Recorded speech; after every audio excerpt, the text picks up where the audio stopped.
So,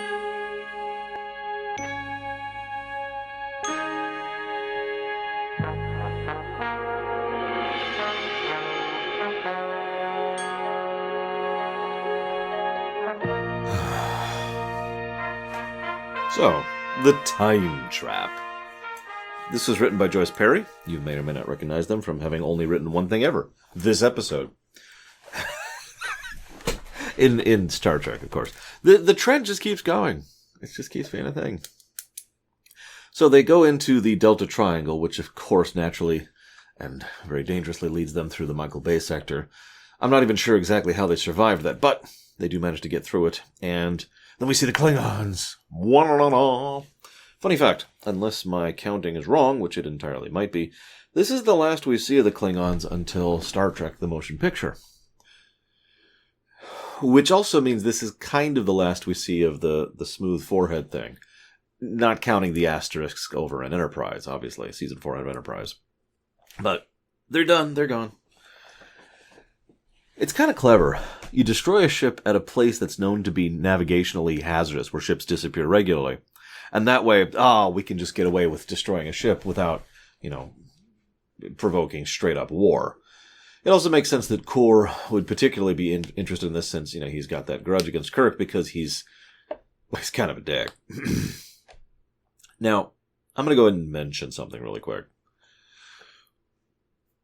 So I'm watching this episode, and I'm like, man, the music is just much better. This is really banging. What? Is that Kingdom Hearts music? So I'd accidentally left my music playing. And I almost always have music playing in my head. I do right this very second, for example. So at a certain point, especially when I'm focusing and concentrating on other things, I'm not really paying attention to the music. It's more like it's just kind of there. So I didn't really cognate that I was listening to Kingdom Hearts battle music, specifically, as they're having the big action sequences. It is funny how much it improved the scenes, though. I invite you to try a similar experiment with your particular favorite battle music from whatever game or soundtrack that you prefer. Either way, they get through and they see the fleet shot. Let me go ahead and say some praise for that. Speaking, again, as someone who's been doing animation, especially recently, it's really funny how much work and effort we'll put into 11 seconds. You know what I mean? I mean, we all know that to some extent or another, but I mean, sitting down and thinking, okay, well, in order for this scene, I need to have, let's just use the episode's direct example. I need a long shot of a whole flotilla of ships. Oh, God, so that means I need to design each of the ships, then I need to sketch them, get the color set up for them. It's going to take forever. It needs to be a larger shot. And that's just so much work and effort for that. Now, they do reuse the fleet shot several times, so they got their money out of it, so to speak. But still, you feel for the animators, Either way, so we find the Bonaventure is here, the first ship to ever have warp drive. Suck it, NX-01. And I know the NX-01 wasn't the first ship with warp drive either. Suck it, NX program. This doesn't necessarily break continuity, actually. I just think it's a funny way to kind of poke fun at Enterprise. I like to poke fun at Enterprise. I love, speaking of poking fun at things, you ever notice how they really like to do the super close-ups in the show? I'm not going to do it because it would involve me pushing my face about 3 inches from the camera. And that camera's like 4 or 5 feet away, so that would take some work and effort, I can't even reach you. But it would, they love to do that kind of shot, and then they go, just weird little moments like that. So we go down and we see Gorn and Dorians, No-Noses, all my favorite races from Trek. We even see the plant people from a few episodes ago. They're just kind of hanging out. Which, if you remember how long ago their society died, well, anyways, so we see, so this is the Void. This is the Voyager's episode, The Void. Except inverted. In The Void, it was like a survival game. You get in there, and, it's like, oh, well, everyone for themselves. There's only so many resources, and those resources only come in from a new source, other ships coming in. And actually, that sounds like a really cool idea for a survival game, now that I'm saying it out loud. You have to keep going, and there'd have to be some kind of progression, some kind of goal, rather than just continuing surviving. There'd probably be an eternal mode where you can just see how long you can make it. But, there would be some kind of end goal, or paths you can pick in order to progress. But the only way you can get, there's like finite resources, and that's it. And the only new resources that are generated are the ones that come in from outside. That's kind of a cool idea. But anyways, it's actually one of my favorite Voyager episodes, believe it or not, and a very cool concept. Here, it's kind of the inverse of that. Because rather than this predatory survival thing, it's more like a dating sim. Or a puzzle game, if you prefer. Where it's like, okay, well, we're stuck here. But we must all have peace. We must love one another. I'm caught up in the moment. My Klingon friends. I'm sorry. How do they get resources here?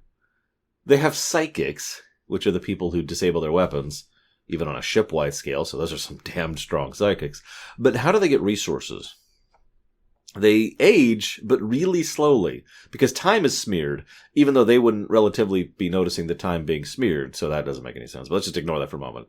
Their aging is slowed down. Okay, cool, I can accept that. Does that mean they don't need to eat, or drink, or breathe?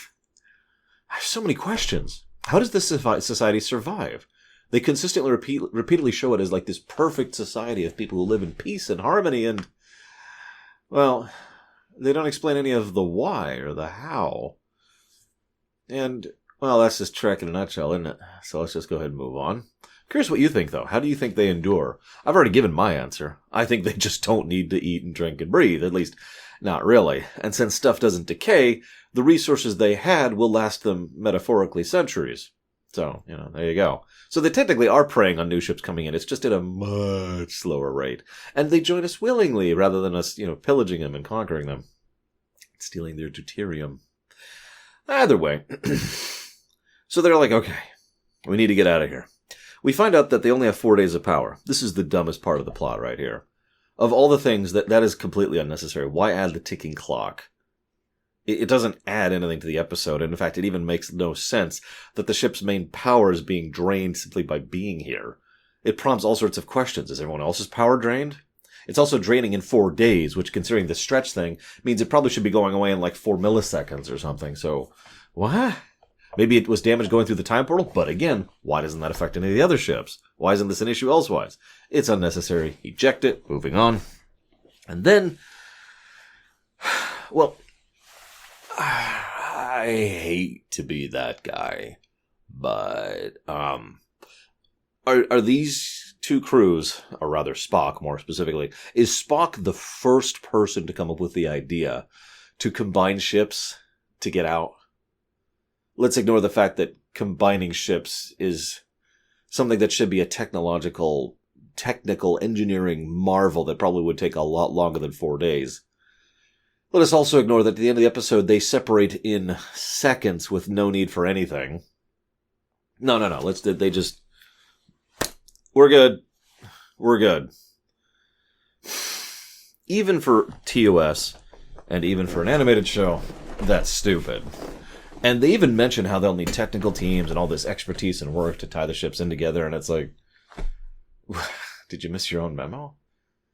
But again, even if I'm to hand-wave away all the stupidity on display, why has no one else ever thought of this? Are the other ships drained? Could they get out? I don't know.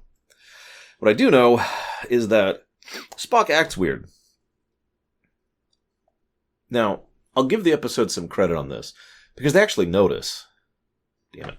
Sorry, felt that one coming. Couldn't do much about it. They see this coming. They notice the fact that Spock is acting weird. So credit where credit is due. And Spock apparently wanted to confirm that the Klingons are actually going to sabotage them. Really? And so with this invasive and horrible, oh my god, sabotage that's going to be done to them, it's no wonder that Kor is such a dick over in Deep Space Nine. Like, he's more of a nuanced, subtle dick over there, kind of an elitist prick, who effortlessly dismisses Martok because he's the wrong bloodline. But he needs Kirk to get out of here, and is so willing to kill him that he arranges for this whole plan just to do it, because screw you. Never mind that this whole trap was Kor trying to kill him, too, because screw you. Sure. Anyways, turns out I actually have had the secret of destruction of the Enterprise this entire time. I do apologize for not mentioning it earlier. It's right here. Now, we have to suspend our disbelief a lot, with fiction in general, and with Star Trek in particular. But This is going to destroy the Enterprise. And I remind you, this is a series in which Voyager was nearly destroyed by cheese, and I still find this a little bit, whatever. The eject chute is back. Woo. And the ships easily separate. I already kind of mentioned that. And then the ship ends. The episode ends. Boom, we're done. We're gone. What a weird episode. I don't even know what to make of this. It feels weirdly paced, and it feels weirdly like it doesn't understand its own points, and it feels weirdly like Roddenberry wrote it. And it just stops. It doesn't even end. It's like, we have learned this thing. That's okay. That's all that matters. Stars, cut to credits. What? I get what you're going for, but it is very abrupt. And this whole episode sucks. I don't have anything else to add. Or do I? Here's a thought. I already asked you, what do you think how they're surviving? If you were to try and continue this idea, where would you take it? Like, let's assume that you are being tasked to write a sequel to this. You can be as detailed as you want, or as brief as you want. But what kind of work would you do in the wake of this? We now know the triangle. We know how to get in. We know how to get out. All we need to do now is determine what we're going to do about it going forward, because there's people in there just hanging out. Do we send a communications team? Is there a rescue attempt? Do we invade paradise? You get the idea. Looking forward to your thoughts, as ever. Sorry about the sneezes. I'll see you next time.